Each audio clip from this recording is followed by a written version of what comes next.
Hello everyone, Daniel here with the Pedal Peasants YouTube channel. Thank you all for tuning in today. I appreciate you. I've recently made a video showing you all how I go about removing a tire from a rim. In this video, I want to touch base and I want to go in depth and show you all how I go about putting a tire onto a rim. So if you have any questions about anything that you see or hear throughout this video, I'm going to highly encourage you to drop a comment down below. I'm going to do my best to assist you in the best possible direction.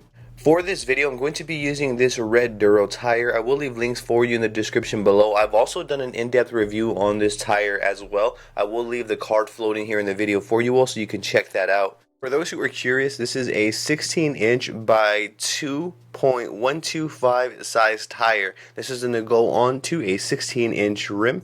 This is the sizing right here. 16-inch by 2.125 is the exact sizing of this tire, just to reiterate and confirm for you. What I like to have readily available is the tire itself. I also like to have the rim in front of me, along with the inner tubing, some zip ties, and some tire levers, as you see right here on the right. There's the inner tube, we have some tire levers, and the zip ties. This is everything that I'm going to be utilizing to get my tire onto the rim. I also use the zip ties as well and the levers for getting the tire off the rim. Be sure to check that video out. Taking it from the top, nothing is assembled, everything is in pieces right now. So I'm going to remove my inner tubing from its packaging and I'm going to unravel it here, unwind it, unroll it, whatever we want to call it, and I'm going to get it ready for inserting into the tire. So this is going to be the 16-inch inner tube that I'm going to be using, and again, I will leave links for you in the description below so you can check those out on your end. Where I begin typically is I'm going to place the inner tubing inside of the brand new tire. So it's a brand new inner tube, and as you see, I'm just kind of placing it in within the tire like so. This part is very straightforward. I just want to point out that I have not put any air inside of the tubing as of yet. I simply unpackaged the inner tube and I'm sitting it inside of the tire like so, just to confirm there is no air in the inner tubing at the moment. Once we've inserted the inner tubing into the tire, we're now ready for the next step. So what I like to do is I grab my zip ties. Roughly I like to use 11-inch zip ties to make it easier for pulling purposes. I found that when I use 8-inch zip ties, I have to pull with pliers of some sort to get a real nice squeeze on the tire. What I'm going to do is I'm going to place the zip tie around the tire like so, and what I'm going to do is I'm going to pull the zip tie closed, not too tight, and I'm not going to make it too loose either. I want it snugging on the tire. But you're going to notice before I start applying the zip ties, what I'm doing is I'm making sure that that inner tubing is below the connecting part of the tire. So what that means is before I pull the zip tie shut there, I make sure that that inner tubing is nice and tucked inside of the tire and not on the edge, because when I apply that zip tie pressure, I don't want to pinch that tube. You're also going to notice that I do leave the air valve sticking out quite a bit, so that way I know where the air valve sits upon putting on the rim. This for me just makes for easy insertion. What I do now is I go ahead and I tie the entire tire, as you see, like this, with zip ties. The entire tubing is flush and tucked to the best of my ability there.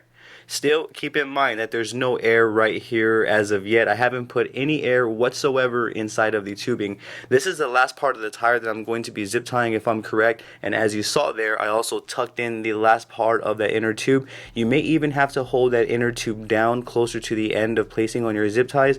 And again, I do this just to prevent any pinching. As of yet, I haven't had any pinching experiences with the zip tie method.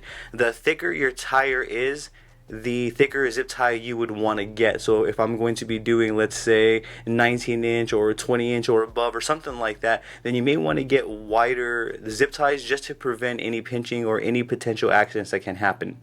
So upon putting the tire on, I'm going to line the air valve up with the rim hole there so the air valve can stick out. And what I'm going to do is I'm literally just going to press it over this rim right here. Now, some tires you may be able to just do this by hand, others you may not. I kind of think the thicker the tire, the bigger the tire, the more issues you may have. In that case, you would want to use a bike lever, as I'm doing right here. And what I like to do is I like to just kind of get closer to the edge where I need to put the lip over, and I kind of just forcefully put it on there, but meticulously. I'm not really damaging the rim or putting much force at all. I guess simply because of the technique and where I'm putting it. As you can see, I only did that a couple of times and I was able to do the rest by hand. And again, this is going to vary per tire size. For this demonstration, I'm using a 16-inch rim right here with the 16 times 2.125 tire. Now, I am going to be making another video on how I do this with bigger tires. I have an 8,000 watt e-bike coming in with 19-inch turtle tires. I can go ahead and show you how I go about replacing those as well. It's going to be the same approach, just a bit different. From here, what I'm going to do is remove all of these zip ties carefully. I'm using a very old pair of scissors here to do so. If you have more adequate tools, by all means, I recommend using them. You just want to be careful. This is kind of another straightforward process. Be sure that you're not hitting that tire or nicking the tire when you're going to actually go in for the cut there. Just make sure that everything's clear and then go ahead and cut away.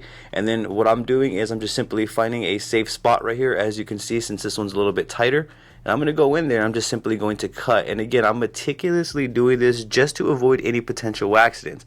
The way that I see it is we got this far throughout the process. We can go ahead, just take your time, avoid the accidents right now up front, make better choices along the way, I suppose. So that way we can save any headache, heartache, or more work later on. So for me, that's my logic. I'm just always taking my time, looking for the best possible approach. Even if this task took me, let's say, 30 seconds to 2 more minutes longer than it would have, I'm 110% okay with that, as long as I'm not going to go and damage the tire and or pinch an inner tubing along the way. If I can come out the other side with no accidents by adding a few more minutes onto my workflow, I would go ahead and take that route any day. From this point right here, we are now ready to remove the remaining zip ties that are on there. And again, just keep in mind, be careful when removing them, as when you're pulling out, you don't want the ridges on the zip ties to potentially cause any unwanted hits or slips on the inner tubing. So kind of just pull them out with care. That's really all I have to say about that, but this is also a very straightforward process as well. If you notice, my valve isn't sticking out of the rim, so what I had to do was go back in there essentially and kind of lever it up here, and I kind of just work the valve into the hole as you see me doing here. This is a straightforward process. Had I been more mindful upon placing this on before removing the zip ties, I would have been able to kind of pull it through like so with some pliers, and everything would have been alright, but I kind of lost track there upon putting on the tire and removing the zip ties. That was pretty much the only issue that I did face upon putting on this tire. Next time I'm definitely going to be more mindful of that, and as I develop better ways to go about doing this, I will share them with you all. I'm also going to share the process on 19-inch tires, and every single tire basically that I am doing, I can go ahead and share those sizes with you all as well. So be sure to hit that subscribe button and ring that bell. We are now coming up to the last part of putting on the tire. What I'm doing is I'm airing this up. Now, according to the tire, it said air it up to about 40 psi. So the inner tubing, I couldn't figure out what the psi was, so therefore I was cautious about it. Sometimes we could make the mistake of getting an inner tubing that may be 20 psi, 25 psi, still the same size of the rim and tire that we need. However, it wasn't the correct psi, so that's what I was very mindful for. So to compensate for that, what I went ahead and I did was I filled it up to about 30-35 psi. I ran it really close to 40, not quite 40 just yet, and the tires are just sitting now, and what I'm doing is I'm going to allow them to sit to see how the air is holding up in the tires and inner tubing and the rim, and so far so great. Minimal air, if next to no air, has been lost. One thing that I did run into was on the back motor rim. I did figure out that I'm going to need some bent valves for that one, simply because there's no room for a straight valve to be pumped up with air, so I have to go ahead and get a bent valve for that wheel. Other than that, everything was a go. This is the last part of the process, and again, just to confirm, I'm filling this up to about 30-35 psi. I'm not going the full 40, as I don't know the psi for the inner tubing just yet.